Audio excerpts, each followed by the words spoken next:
I'm going heavy on marketing. At the moment, it's something that I feel and that people continuously feed back to me that they struggle with more than most elements of their business.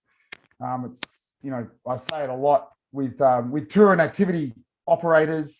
There's so many hats that they wear, and probably a lot of them when they start out, a lot of you guys, a lot of us when we start out, we kind of don't realize how many hats we're going to have to wear and how many things we're going to have to be really, really great at. And so online marketing, particularly online marketing, digital marketing, is something that people feel that they struggle with more than anything. So I might even just dive in. How are you anyway, Evan? You well, mate? I'm doing well. No complaints. Good. You didn't tell me you had my good friend Chris Torres on last week. Really putting the pressure on me. No, it's all right. It was I think you complement each other beautifully, and people have just got a thirst for marketing, all things marketing. So it's people have been really, really keen to. I've been talking a lot this week specifically about return on investment. I reckon we just dive in. Are you cool with that? I had a few questions. There's a few things I'm dying for you to show people, which are based purely around the ability for people to actually gauge the return on their marketing spend, which is something that a lot of people struggle with. And I was someone, and I mentioned to a few of you guys last week when I was running my tour business, especially in the middle kind of period where I was making some decent money. I had money to invest in marketing, but I was fairly clueless. And I had a couple of agencies I worked with that dazzled me with wonderful reports and click-through rates and numbers and graphs and green arrows and red arrows and all this stuff. And I went, that looks amazing. But ultimately what I wanted to know was, how much money are you making me? Right. How much is this investment costing me? How much is it making me? And that was something I probably fell short on. If I had my time again, I would have done things a lot differently.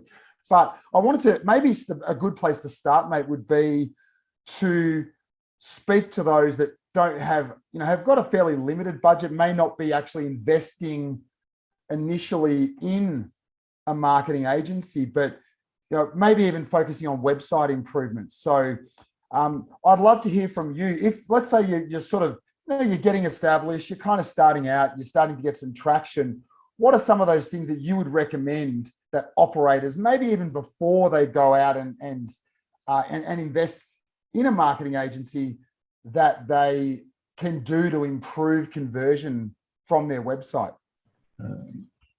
But yeah, I mean, one of the most, I would say definitely more often than not, our new clients have, if they've worked with an agency in the past, they have scars from working with that agency. So happy to, and this is completely free form. I mean, I've got some sort of resources pulled up that I can share my screen and walk you guys through. But yeah, please feel free to stop me at any point in time. But I think there's definitely questions to ask before starting with an agency. And I mean, I know for us at least, we work with everyone from, those that are 3 months away from launching, their first kind of tour operator business to, all the way sort of down or along the spectrum. And, price is always a consideration, certainly, but the right agency, they have to make you, it'll pencil out and then some, but we can also cover, questions to ask if you're looking at potentially investing in an agency. To go to your question about the website, which is certainly, as you guys know, the biggest single, I would say, like, important asset that you have to your business. I mean, it's your digital, storefront. And I pulled up a presentation as soon as you said that I gave at a conference. It's called Arrival. It's probably the biggest kind of industry trade show in the tourism activities space nowadays. It's happening in San Diego in February. membership is, I can't remember what it is. It doesn't break the bank by any means, but I would say a very valuable resource to look at if you haven't already. How do I share screen? Okay. Can you still hear me? Or can you see my Yeah, screen? loud and clear, mate. I don't know what happened to the Zoom. Oh, there it is. Okay. So in terms of Arrival asked me to put together a presentation on 5 ways that you can improve basically your website's conversion rate. And this is something that any operator with a limited ability to manage the back end of their site, like a simple WordPress site or something like that, could actually implement themselves, you feel? Yeah, I mean, for the most part, there's a couple pieces to a few of these examples that I'll go through that you might need the ability to edit a little bit of code to your website. But for the most part, yeah, certainly items that everyone could do sort of tomorrow kind of deal. And another presentation that maybe I'll download as a PDF and send to you to share, Josh. The Arrival conference before that was basically 7 things you can do, or 7 easy steps to make an additional like $55,000 a year. So just very actionable sort of takeaways for, yeah, how to increase that revenue. I've actually got that presentation. And I actually loaded it into one of my programs. So, excuse me. Awesome. I've got it, and I'm going to share it with the group. That was a really cool presentation. Yeah. Nice. Okay. Perfect. Let's see, and I'll just kind of breeze through these, and again, stop me if there's any questions. But the first thing that we do for every client that comes on board is we go through a process that we call our digital foundation. So this is just setting up think of it as like your digital plumbing. So making sure that Google Analytics is talking to your reservation system, that we're tracking every action that's being taken, whether obviously, online bookings, but also, a click to call, a newsletter sign up. Like we want contact forms to be specific to each tour or tour type, knowing where contact forms are, the contact forms that are submitted on, say, a private tours page versus public, or the corporate tours page. We want to be able to differentiate, understand where they're coming from, especially if we're spending money to go get those. So I'll get into that a little bit more. But yeah, from Google Ads, Google Analytics, Google Search Console, your Facebook Pixel, your email, sort of marketing platform, whether it's MailChimp or what have you, obviously the reservation system. We just want to make sure that all of these different platforms or mediums are passing clean and accurate data to one another, and that we're tracking everything that we care about. So this is a little, I don't want to say vague or open-ended, but definitely this is where it makes sense to start. And I would say, and just for example, I guess, like the way we price this at our agency at TOMIS is that we put an hours cap of 10, because you never really know what you're going into until you lift the hood. So you may feel that your conversion tracking is good and it's it's set up and it's good. It's very rare that we go through this digital foundation process and there's not updates to be made. But if they're very minimal, then maybe it takes an hour or 2. But for others, boy, we can exceed that hours cap pretty quickly. Each reservation system basically has a lot of nuances. So I'm really good at getting into the weeds. I'll try and stay out of them. But I would say the first step is just making sure that digital plumbing is airtight, because that's what's going to inform, you know, the decisions that you make. And I'll show you examples of what that means. The second one from this presentation was Google rolled out a new update this past summer, basically just placing additional emphasis on the user experience. And a lot of that is site speed. So there's and Henry, who is one of our sales managers, is sitting in on the call as well. Henry, will you drop a GT metrics link in the chat? If you plug your site into GT metrics, it'll spit out basically a report for you. And basically you want all of this to be in green. So from an SEO and sort of like organic Google performance standpoint, this would be an area that I would also focus on.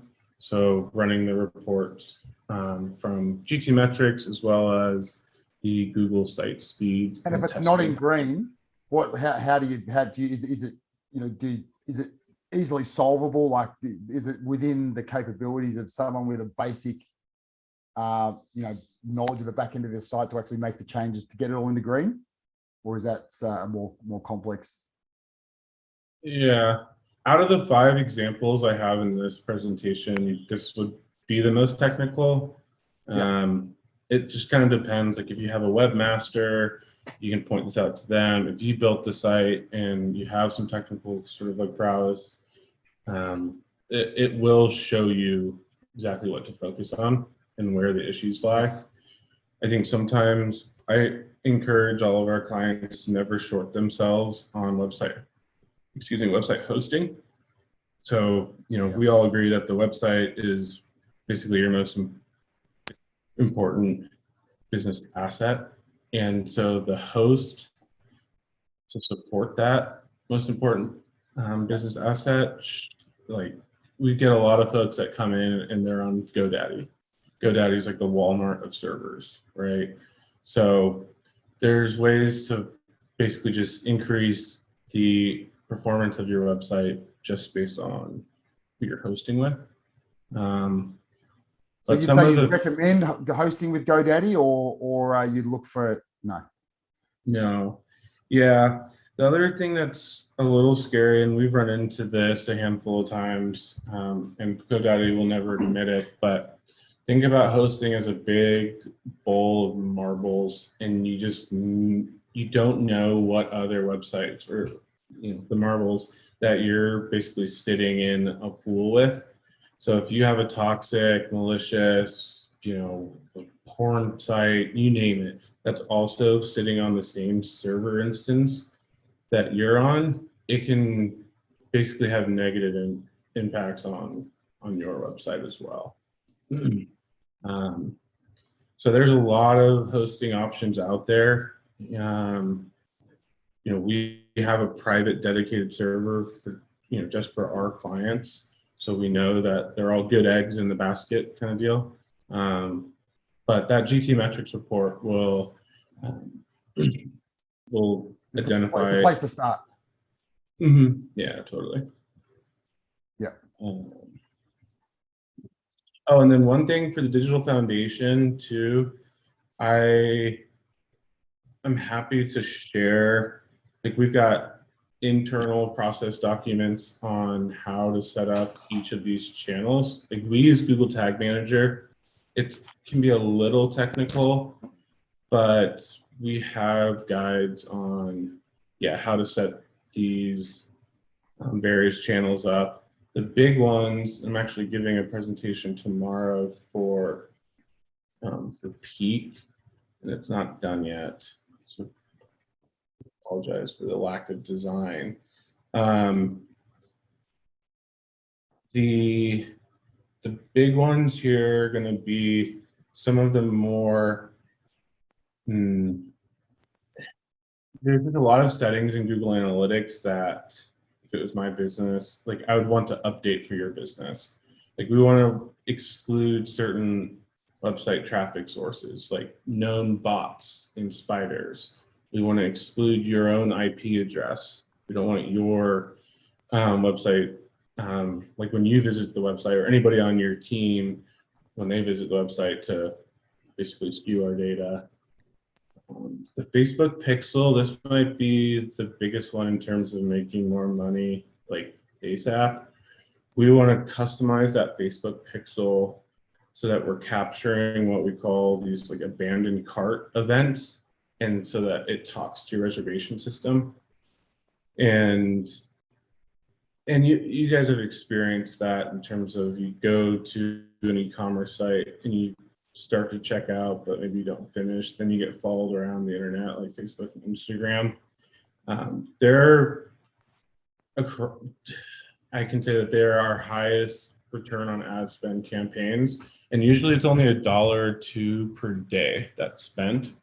But basically, your reach, once you set that up, you can then build the audience, and it updates automatically, and you can retarget to them on Facebook and Instagram. And we use that to complement, and it's more effective, honestly, than some of the reservation systems have abandoned cart email campaigns. So you guys may have that set up with a Fair Harbor or Resdy, Zola, Peak, you name it. But kind of the winner chicken dinner here is the abandoned cart social retargeting campaigns. So that's the Facebook pixel. Google Search Console. Hey, Evan, can I ask a question? Hey, my name's Steve. Steve. I just had a question on the Facebook pixel. Have you seen any drop-off since kind of Apple introduced their new kind of tracking blocking for Facebook? Have you guys seen major drop-off with those retargeting campaigns? Yep. Yeah, it's a tough one because some of the, like, for clients that we have year over year, like comparison data for, the audience size isn't much different.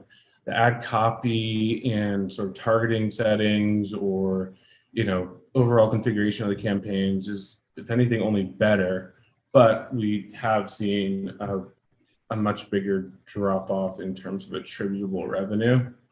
A lot of that's because of, like, I don't know how familiar folks are with like attribution modeling, but like the attribution window changed considerably with these new updates. So basically, like with attribution, if there's a view through attribution and there's a click through attribution. So in the past, like we had the attribution settings configured so that, like, if you saw an ad within the last 7 days, or you clicked an ad in the last 28 days, and you came back and purchased, there's some credit given to that ad that you saw. And now it's basically, and I will have to double check this, but I think it's like down to 1 day click and 1 day view. So there's just a lot less quote unquote credit that Facebook can take for attributable revenue or for leads, like a contact form being submitted. The audiences have gotten, I think, a little bit smaller because of the iOS 14 updates. I don't think there's any reason to necessarily, like, if you were advertising on Facebook and you felt like the return was there, but you're not seeing it now, I don't think it makes sense to shut them off by any means. And this was a big shift for me. I was always just a conversions oriented person. I didn't necessarily believe in the value of the impression. So one of our investors is a senior data scientist at Google, and he came in and gave a presentation internally to my team last week, and he basically delivered this spiel on, the value of the impression. Like, we see however many 100,000, or it was like 48,000 different impressions from paid advertising campaigns a day. It's really hard to quantify the value of that impression. And I don't believe in the value of impressions if you have a very, very small paid advertising budget. So, a lot of our clients don't have brand awareness campaigns turned on. But if the budget is there, we've definitely seen how powerful they can be. You just got to make sure you're looking at it in a pretty holistic light, I guess. I don't know. That was a very long-winded answer. And I don't even know if I answered your question. Yeah. Yeah, no, I think that helps. I guess my question is, will the remarketing still work well? Or as well if I don't have it on right now, haven't had it on in a long time, but turn it back on? Will it still be getting at least some of those add to carts and conversions? Yeah. Right? Just not as many. Yeah. So what is your business and what reservation system are you on? Yeah, sorry, I'm on Peak and I do brewery tours in Denver, Colorado. Denver microbrew tour. Yeah. Nice. Yeah, one of the actually examples that I'm using tomorrow for the Peak presentation is our client that's on Peak, Southern Beer Tours in Atlanta. Okay. Yeah, Justin. Yeah, so we're working with, our sort of one of our lead developers that's just like a tracking wizard is working with all the reservation systems right now to try and get them to take the steps that we need them to take so that we can bring back like more of the conversions tracking. Like you're not alone, Fortune 500 companies are sitting in the same sort of technical limitations sort of arena that we are. Yeah, I mean, if the rest of the tracking set up, I can't tell you to just spend blindly, but like I said, just from what we've seen, nothing's changed. If anything, it's only improved in terms of like the setup of these campaigns, and the audiences have increased to some degree because like maybe they're on the outdoor recreation side of the world. And yeah, I definitely still believe in the power of Facebook retargeting, especially the more refined you can get. Yeah. Okay, cool. Let's see. Yeah, Google Search Console. If you don't have a Google Search Console account, it's free. I would just verify it and get that going, and then you can connect it to Google Analytics. And it's a free tool that allows you to basically just see your performance on Google rankings and monitor sort of like technical sort of health. We love Hotjar. Again, there's a free version of it, and you can use that to record. It's very creepy, but you can record individual website visitor sessions and see how they're interacting with your site. So on the agency side of our business, we've got a software component and we have an agency. And we call them account managers. We call them marketing managers. They're looking at the recordings as well as the heat maps from Hotjar for their clients that they manage, and they can be very actionable. So if anything, it's like, when you have a glass of wine or a beer at the end of the day, just spend 20 minutes looking at these recordings, and I bet you'll find something in terms of like content that's the way it's laid out, the navigation menu. You can see whether they're on mobile or desktop, which browser that they're on. Sometimes we find browser specific issues. So Hotjar is a great resource. Yeah, it's kind of that as it relates to tracking. As we move on, guys, but as Steve did, if you've got questions, by all means, either just drop them in the chat or just jump in and hit Evan up directly. Yeah. We talked about Google's Core Web Vitals update. We created a sort of like proprietary solution for this. We built basically a WordPress plugin to address the Core Web Vitals. So if that's something and I'm not here to just sell, but like I mentioned earlier, this is one of the more technical pieces of these 5 recommendations. We can definitely, if you plug yourself in and it's yellow, orange, red, we can get you to the green. This is basically the 2 absolute no-brainers for me would be, in terms of recommendations, the abandoned cart social retargeting campaigns, and then this fixed mobile menu navigation bar.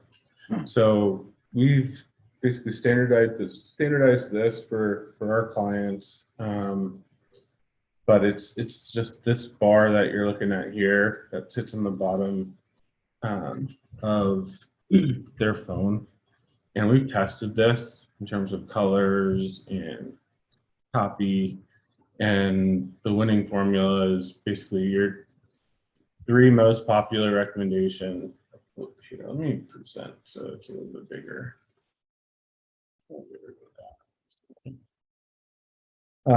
Your 3 most important after the book now, in terms of calls to action, and then the most important one in a different color on the far right.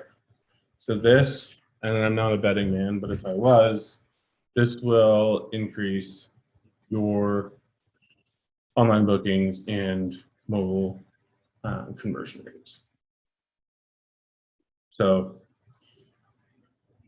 that's that. Let's see. Hey, Evan, sorry for all the questions. Yeah. Do you guys put a bar like that on the desktop too? Desktop version? Some of our sites do, our client sites. We've got like a tour specific, like when you're on a tour specific landing page, we've got sometimes there's price, sometimes there's other calls to actions, but we've got a tour specific version. And then, yeah, on desktop, sometimes we have a fixed, it looks more like this. So you on the spent a left-hand crap load of time testing, and the winning formula is that bar. 2 is text us, call, and then a book now or a book button, different color, bottom right. Yep, that's the winning formula, and that's for mobile. And on desktop, we just have slightly different versions of this. We don't have a fixed bar of 4 on desktop. Usually on desktop, we just go, because we have fixed headers usually. Yeah. But when we get to tour specific, we'll have something that looks like that. Yeah, cool. On the left-hand side. So what are you up to? That's number 3 or number 4? Number 4. 4, boy, I haven't given this presentation in a while, but yeah, basically just customer communication. So this is why we've spent so much time building out customer communication functionalities, because of feedback we've gotten from our agency clients.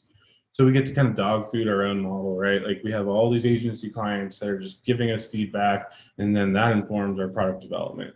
But whether it's a TOMIS platform or product or all the other options out there, live chat, SMS chat, and automated AI chat bots, you know, whether you morally, like out of principle, don't like them, like it, more and more of your customers are expecting you to have these solutions. It just comes down to like meeting the customer where they are and providing them the information when they want it.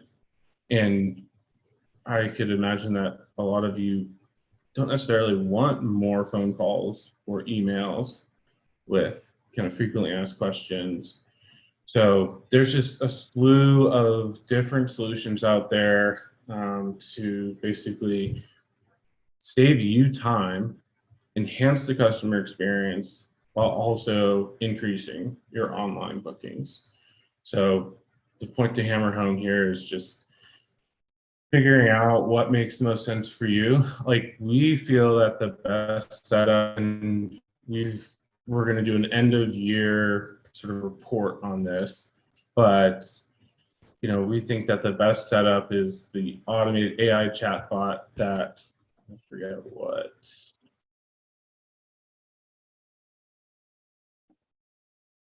Okay, so here, a couple examples here.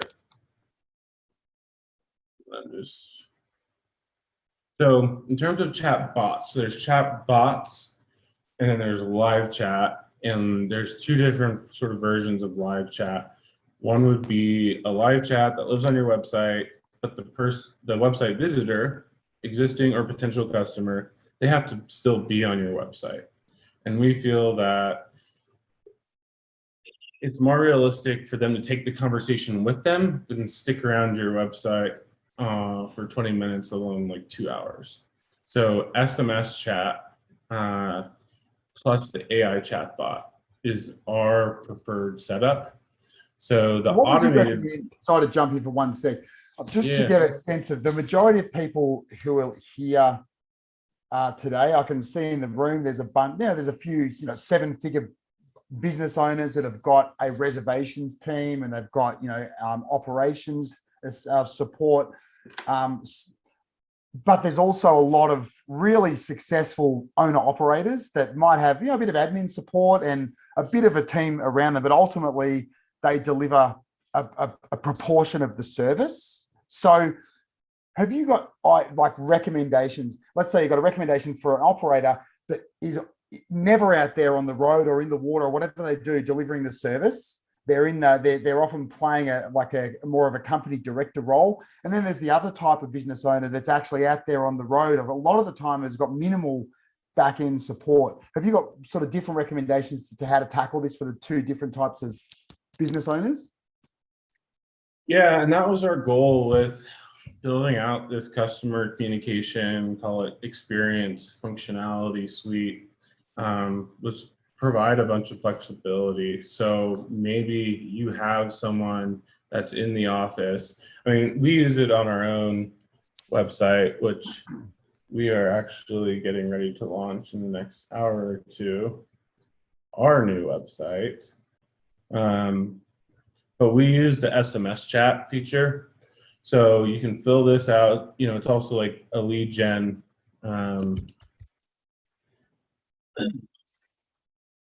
tool, and this all gets piped into your CRM. And so now I just got a text message that said, "Hello, Evan Tipton. This is Thomas. We'll respond to your question as soon as possible." And Henry or somebody else on our team will be able to respond, and you can be in the desktop app or you could be in aisle 5 at the grocery store and use the mobile app. So there's a lot of, again, flexibility with the SMS chat and the website. They don't have to stay on your website like they do with the live chat. So they can take it with them and respond when they like. So I think that's a great option. And again, there's other solutions out there other than TOMIS. There's a lot, but I think for whether you've got a team and support staff, or you've got, you're basically a one man or woman kind of shop, the chat bot piece makes a ton of sense, just because of, for a couple of reasons. One, a lot of the questions that you'll get, there's nothing really, like sometimes we hear like, oh, I just don't want to be like impersonal. I want to like keep that personalized touch, but there's nothing really personal about answering like, where do I park? Mm-hmm.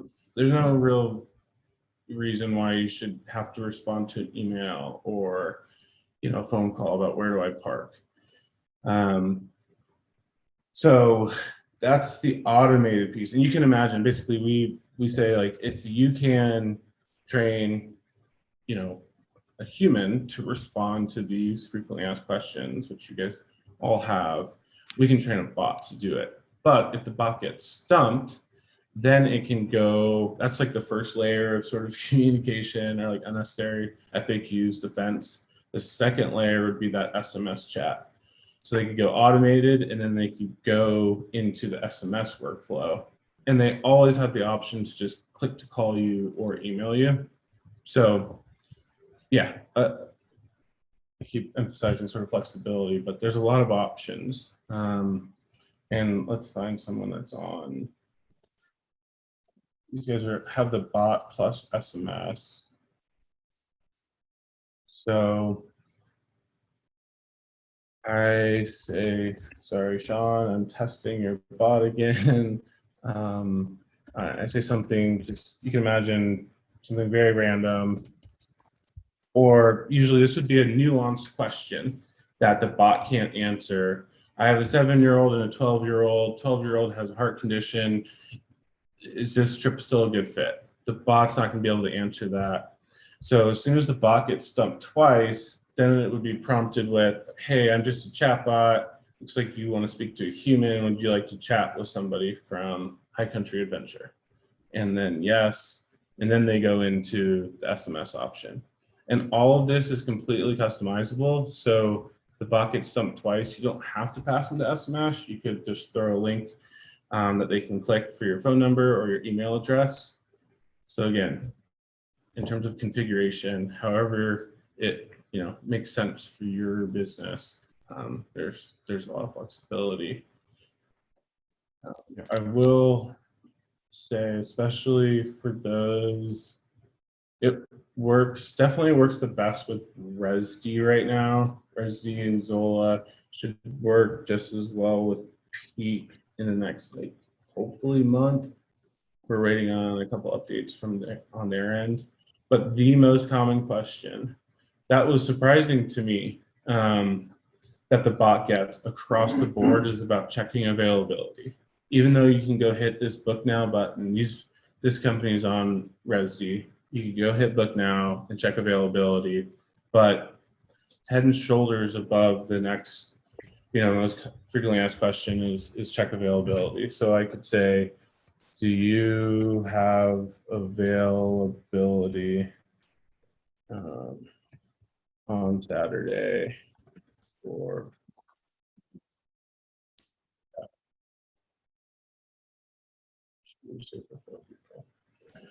So there's a lot of different ways you can trigger this workflow. Like I could come up here and you can customize these. Like hiring is very important for them. Do you want to talk to a human? General whitewater rafting info, general zipline info, or check availability. And we have all of Evan, a super quick question from Blake on lead gen, just because we'll probably move past this.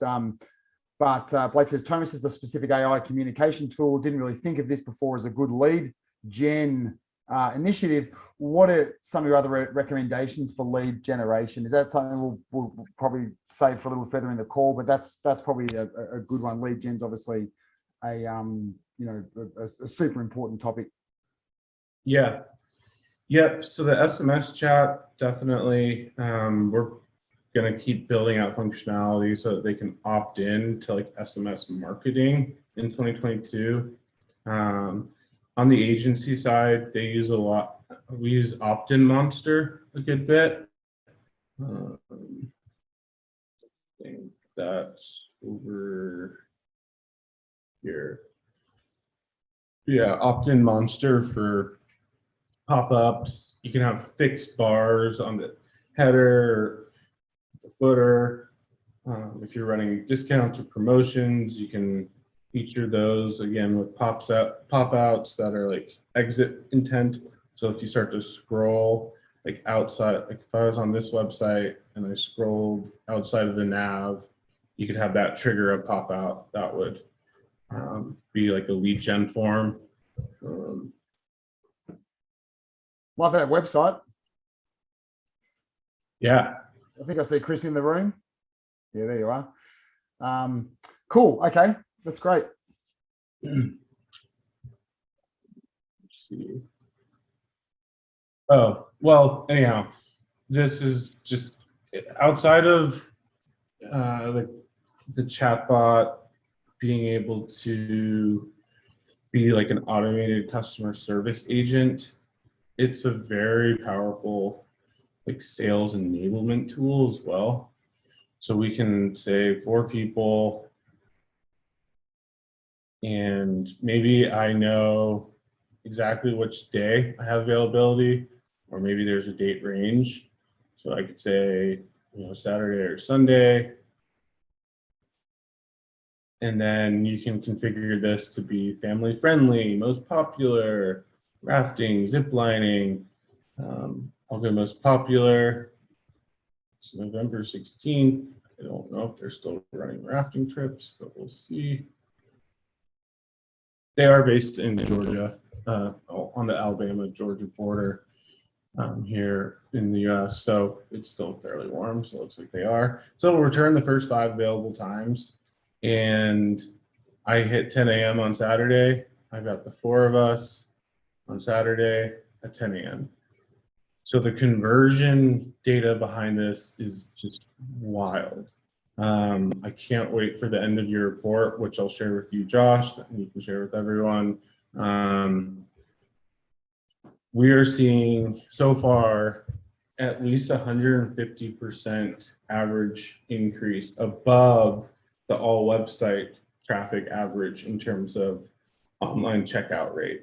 So this site, this is the one that we demo. It's a real, it's a live account, but those that interact with the chat bot are converting over 300% higher than the average website.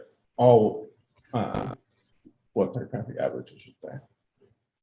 So it can also help you, like I mentioned, not just save you time and enhance that customer experience, but drive more sales online. And number 5. This was going to be, so A/B testing. Basically, we use a platform called Google Optimize, and I don't remember the data behind these 2 examples, but and it might be a little hard to see, but on their homepage, they had like their 4 most popular trips. And before we did this experiment, they just had a learn more button or like link that you could click. And then we updated basically these 4 most popular trips. We reordered the trips from highest cost to lowest cost, which price anchoring definitely makes sense. So listing your trips from highest to lowest in terms of price. And then we added a unique sort of value prop to each of these tiles. And there was a 20% higher conversion rate. So that was an extra $500 a day from a free website experiment. So looking at things like Google Optimize, and not everyone's there. I mean, it's just it's like kind of like Maslow's hierarchy of needs. Like this is a little further down the line, but it's something that, especially with Google Optimize, you don't have to be a coder. It's a interface that's easy to use, and you can set up these experiments. I think this one tested like a main content section that was paragraph text, like a paragraph of text versus bullet points. And I thought the bullet points were going to win. Apparently, paragraph text won, 36% higher conversion rate. And it led to a $4 higher per session. So basically, for every person that visited this tour specific landing page, it had a $4 per higher like individual landing page session value. So whether it's call to action, button colors, where they're positioned, videos versus images, yeah, there's a lot that you can test on the website. And that's one of the keys in terms of whether it's not relying as heavily on OTAs or just driving sustainable ongoing like revenue increases. Like you can make more for every website visitor. That's definitely one of the keys. But yeah, that was number 5.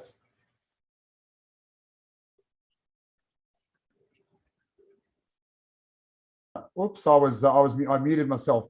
I've got a few questions I'd love to ask. Has anyone else got anything? But by all means, either pop it in the chat might be the best way.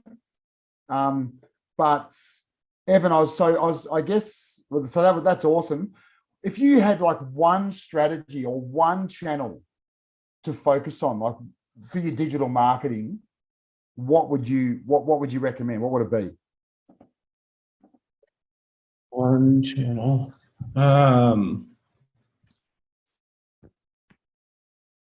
If it was my tour operator business, I would just focus on organic traffic. Like, we know, I had our data science team run an analysis on the correlation between your organic website visits and your online, as well as gross revenue. Yep. And when Greg finished the report, I was in a meeting, busted into my office laughing. I was like, what? And it was laughable just how highly correlated highly correlation is between organic traffic and your revenue. So, SEO, blogging, or content marketing, that's what I would focus on. It also makes you that much more sort of resilient, and again, like, less reliant on third parties to resell for you. So yeah, I would go with organic traffic. And have you got any tips, anything, because obviously content is ridiculously important. I've just turned my video off because it was starting to jump around a bit. So just let me know if the connection's shaky. Content. Have you got some? Because that's one thing that is obviously so ridiculously important, but just takes so much time, energy. The difference between great content and crappy content is so significant. Have you got any tips, suggestions, ideas, do's, don'ts, hacks for creating great content? Yeah, I'm using a couple examples tomorrow, and I haven't, again, I apologize for the design's not finalized yet. All this text will not be on this slide. But so the premise of this presentation I'm giving at Peak's Grovember event is how to basically set up, your data or conversion tracking, and then make it actionable. And then I'm providing examples of how we're using the data to inform various marketing efforts. And so from an SEO and content marketing standpoint, as you can read here, which I will be explaining, not reading off the slide, but and this is an operator that's definitely not the largest in the room. We'll say that. Doing well, certainly. Digging into their Google Search Console and SEO or like keyword data to inform a blog post topic that is top 6 scenic bike paths in Lake Tahoe. And you can see here that they were on like the 2nd, 3rd, probably 4th page for a lot of these terms and bike paths in Lake Tahoe. They went from position 19 to number 1. So just using the data to, again, Google Search Console, there's other SEO platforms out there if you need more than that, but you're going to get a lot of call it inspiration or ideas for thematic content sort of elements from that data. And we do that every day at the agency here at TOMIS to inform blog post topic ideas. Like, you have to write it for humans, but it can be definitely informed by basically the Google bot data. Long form is becoming more. And what about? Yeah, the three sort of, sorry, real quick, 3 sort of keys in terms of content now, and I can send an article. I'll pull it up after. long form content, semantic search, and I'll explain these, and then basically video and rich media. So long form content, meaning it doesn't have to be in a bolded list. The blog posts can be longer and they're tending to rank, higher, or overall just better. Semantic search is not just focusing as much on keywords, but think of it as more conversational.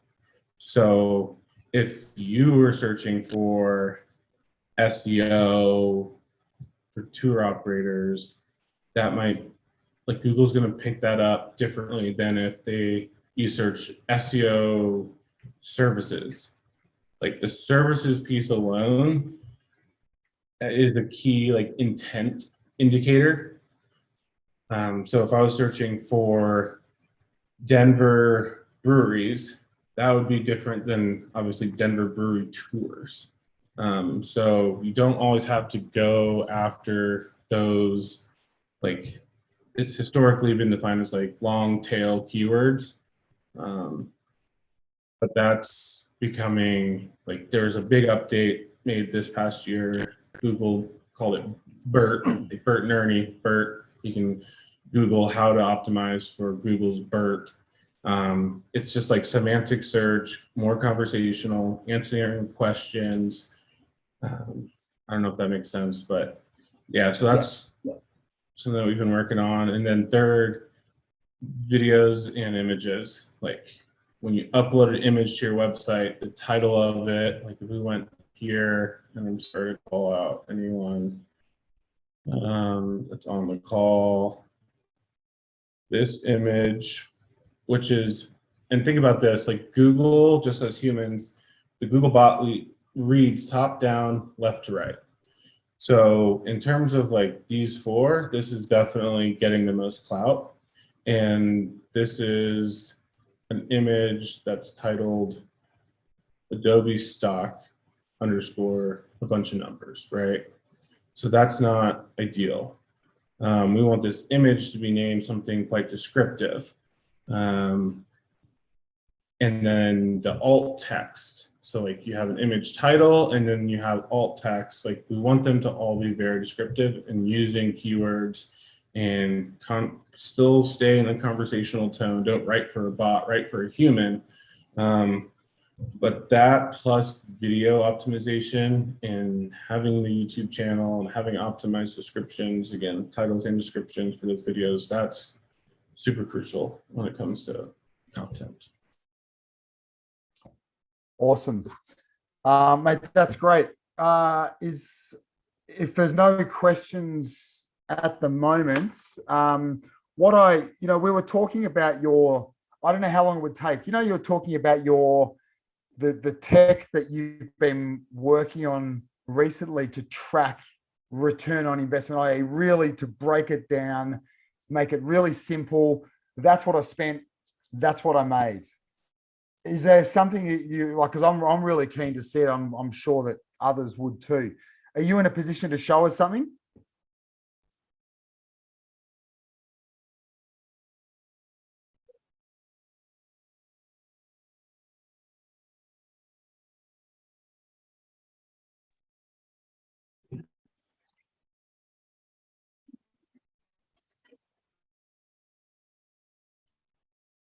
Can you still hear me? Oh, okay. Sorry. Yes, I am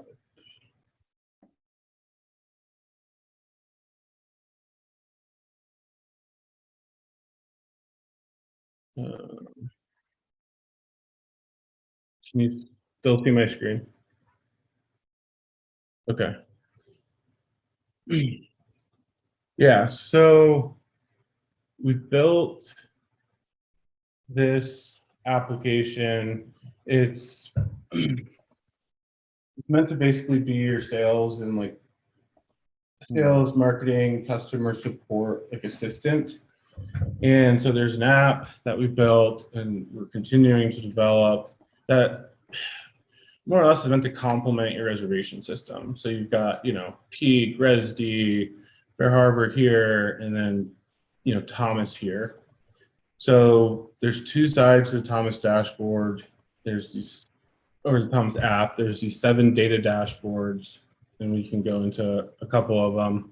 And then this is the more actionable side where we've got a CRM, marketing calendar, automated review generation, the chatbot, live chat, and a lot of custom reporting.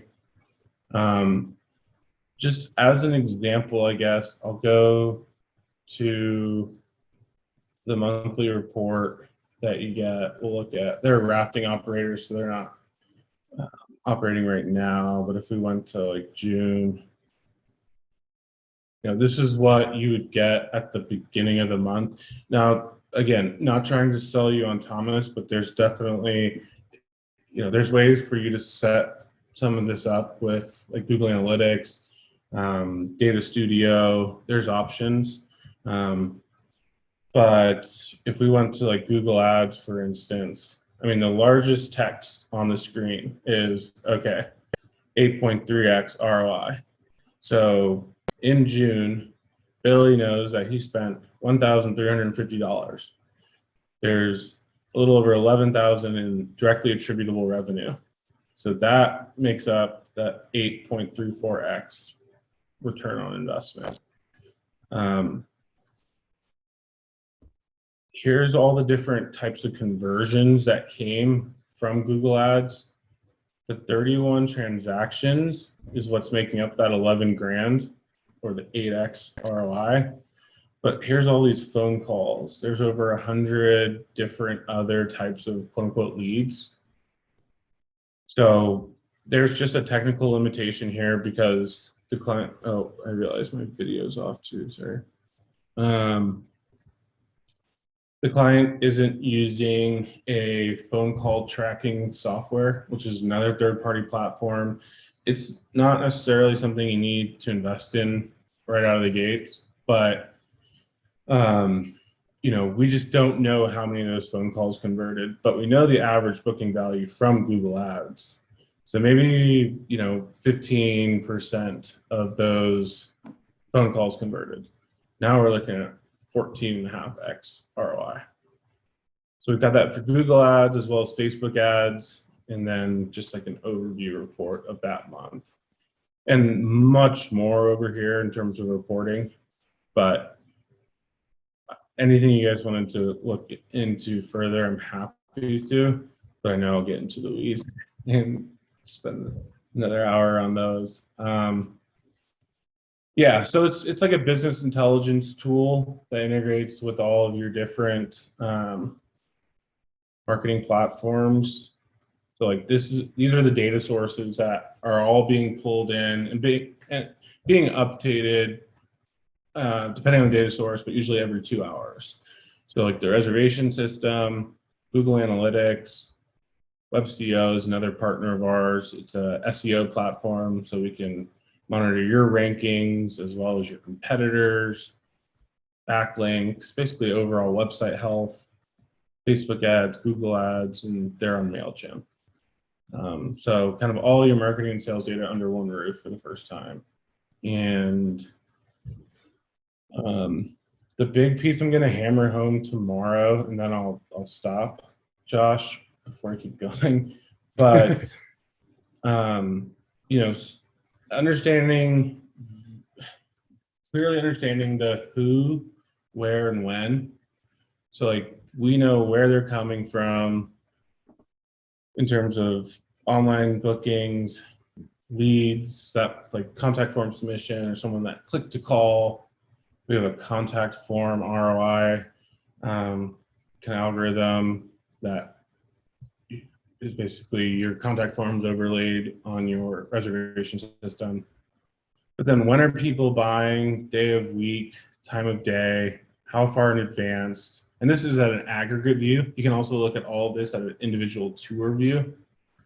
But probably the most demographics data, the most actionable one here is going to be the IP address of where they booked online, and then the zip code on the credit card that they used to purchase.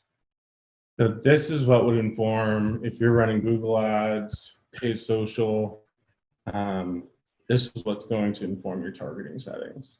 And, you know, as I will explain tomorrow during this presentation, basically, people don't purchase or consume in this like evenly distributed fashion, and nor should your ads be served in basically like 24 hours a day, every day of the week. So we know that for this example, like, look at all of the, so this is a operator that's based west of Denver, Colorado. So Colorado Springs and Denver are their two top in, call it market booking destinations, but Dallas, Houston, Austin, San Antonio, Fort Worth. So, you know, we use this data to then inform the bid adjustments that we apply to Google Ads. And then same thing with the ad schedule, Monday, Thursday, Sunday. Bid adjustments for Monday, Thursday, Sunday. And then same deal with devices. Mobile San Francisco, mobile Sacramento, mobile San Jose, mobile LA. Those are the top 4 device categories as well as markets. And so their ads are going to be mobile, Bay Area plus Sacramento plus LA, mobile, or plus, you know, 15% bid adjustment. So the answers are in that data that you have at your disposal. You don't necessarily even need the TOMIS app to see this. You know, this is pulling from Google Analytics, the residents, what we're deeming resident, it's an assumption, but the credit card zip code that they use to book, that's coming from the reservation system. If that makes Amazing. sense. Yeah. That's great. So mate, that's awesome. I know you've only got an hour. So that's just been like, you're a digital marketing talk about this genius. All night. So mate, thanks. I really appreciate it. And so many nuggets of gold that you know, people can take away from this and either implement themselves or, you know, direct their webmaster, or if they're getting they've got some support to assist in this digital marketing space. So there's stuff that a lot of people can implement based on, you know, what we've talked about, which is awesome. Obviously, I'd love to know as well, if people wanted to explore working with you guys down the line, what would be the best or the, you know, or the next step to do that? Yeah, you've got my email address, and you know, maybe just pop it in the chat, and if you can. Yeah, I can do that for you. I'll do, yeah. You know, we can always do anything hourly. So whether it was improving site speed and it was a couple of hours, or, you know, a full on marketing, you know, monthly retainer that has different services, or if it was just a product, or you wanted a website audit. I mean, we kind of pride ourselves on, it's hard to run into like a digital scenario that we don't have an arrow in our quiver that we can deploy. But also, so you work like, sort of project by project, as well as obviously a fully fledged sort of monthly marketing retainer. Okay. Yeah, the only thing that we do that's a full-on contract that's beyond a month-to-month basis is our website hosting is an annual contract. Otherwise, everything's monthly. We flex up and down based on seasonality with our clients. You know, pricing is something that we never want to be the barrier to entry. Most of our clients have been with us for years, and we're in it to not make a buck up front, but grow together. So, you know, and even if we don't do anything together, I think going through an hour-long, you know, sales discovery call together is, you know, can be valuable. We ask a lot of questions and unpack a lot together, make recommendations, and you don't have to pay us to necessarily implement them. So, speaking of customers, mate, I've got Mike Lynch here, Speedboat Tours Miami, who's got a question for you. Can you quickly explain the difference between TOMIS retargeting and remarketing versus what the booking platforms do? Yeah. So the booking platforms will, to my knowledge, they can, most of them, send out an email if someone starts to check out but doesn't finish.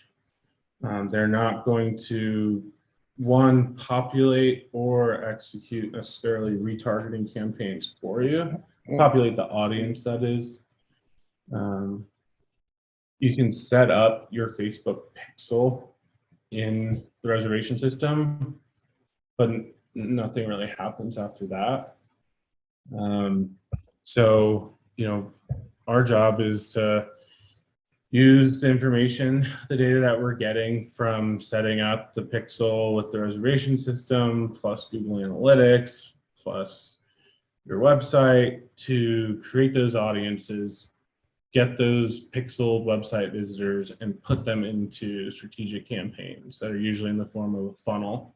So we've got your 90-day, 60-day, 30-day. We've got different ad copy for each stage of the funnel. So we just kind of take it, I guess, to the next level in terms of retargeting. Good answer. And also, yeah. Josh, you there? Yeah. Because my understanding was the booking platforms, they'll only be able to retarget if someone actually gets to the step of putting their email address in and without going further. Whereas with TOMIS, if the person is on the website and even if they don't go to the book out cart, they can actually be retargeted, which is why it has such a high conversion rate. And it's so inexpensive, because the traffic that just jumps off your site without actually doing anything or going to the book now button, if they're on there for a matter of, I don't know how long of seconds it was, that they can actually, you can get their pixels and still start throwing them in the funnel at that point, the campaign, so they get hit up again. Yep, exactly. And yeah, so the res systems need that that email address, and we will leverage Facebook and its very smart algorithm. I'm not a social person, don't get me wrong. I don't love the company by any means, but I love growing tour operator businesses for a living. So yeah, we leverage the heck out of it. And you can imagine, it's not just retargeting everyone that comes to your website. For this client, right, we would want different ad copy to retarget anyone that went to a rafting page versus, say, a rentals page, or going back to the private versus public, the multi-day versus the half day. There's a lot of, and this is after we understand business objectives and margins. It's a very thorough process, I guess, in terms of setting up these campaigns for our clients. But yeah, there's a lot more that you can do, or TOMIS or any other agency, than what the reservation systems can do on there. Awesome. Thanks, mate. Well, we'll let you go. I really appreciate your time, and I'll be just taking this recording, dropping it into our members group and a couple other places, mounted of value.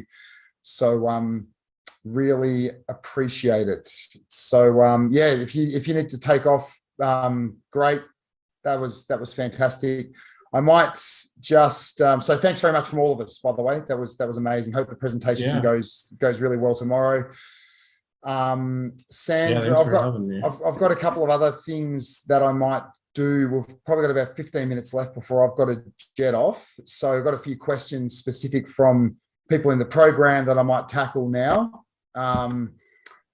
Is there anything anyone wants to, last chance to just hit Evan up with anything? And then I'm sure he's got a bunch of places he needs to be, very busy man as he is.